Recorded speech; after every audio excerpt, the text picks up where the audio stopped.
What's going on, guys? Welcome back to my channel. This is Jen. This is part 2 of my DPT school interview breakdown videos.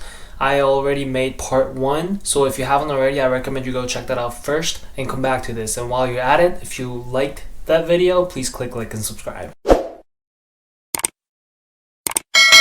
Alright, so I'm going to dive right into question number 5, which is tell me about yourself. So this question is very broad, and if you're not prepared for this one, it's going to be very difficult to come up with a compelling answer in a couple seconds. It's called an elevator pitch. It's a short dialogue that you can use to introduce yourself and impress whoever you're trying to impress and get your point through in a very concise yet effective way. So as I mentioned in part 1, a clear-cut beginning, middle, and an end format is what I recommend here.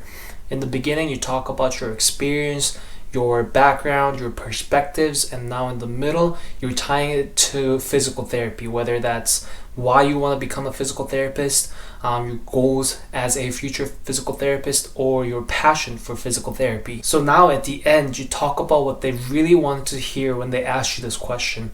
What about you makes you a qualified candidate that's ready to attend their PT program? Here's my example that I used. I talked about how my past experience and my background helped me possess the skills that's necessary for me to succeed in the profession of physical therapy. Question number 6, questions about your past experience.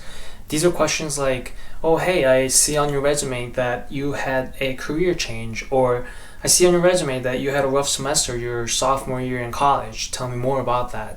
With these kind of questions, it's important to be genuine and not lose focus on what the interviewer is trying to get at. They're not trying to interrogate you, or they're not trying to dig into your past. All they're trying to do is see how that experience, that specific experience, shaped you to become who you are today, or if it was a mistake, if you learned anything from that mistake. So like any other questions, be authentic, be genuine, and just talk about your experience and how that made you a better person, how that makes you a qualified candidate for this PT program. Alright, question number 7.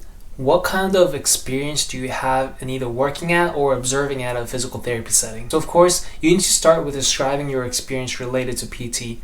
I've seen a lot of exaggerated answers here trying to impress the interviewers, but don't do that. Don't go over the top, because there's a big chance that if you are there on the interview day, they will probably know your experiences related to physical therapy. Since they know that already, just make sure you show on your answer that you are ready to work hard the next 3 years in physical therapy school, that you didn't slack off in these observation hours or while you're working as a PT tech, and you had a generally positive experience working or observing at a PT setting. Alright, question number 8 is my favorite question.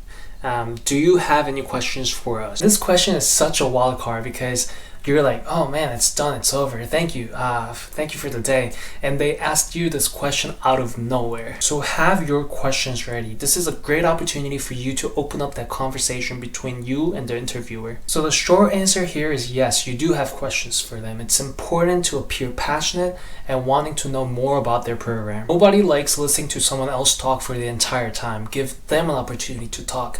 I'm sure the professors will love your questions. The more specific the questions are, the better. Some examples here.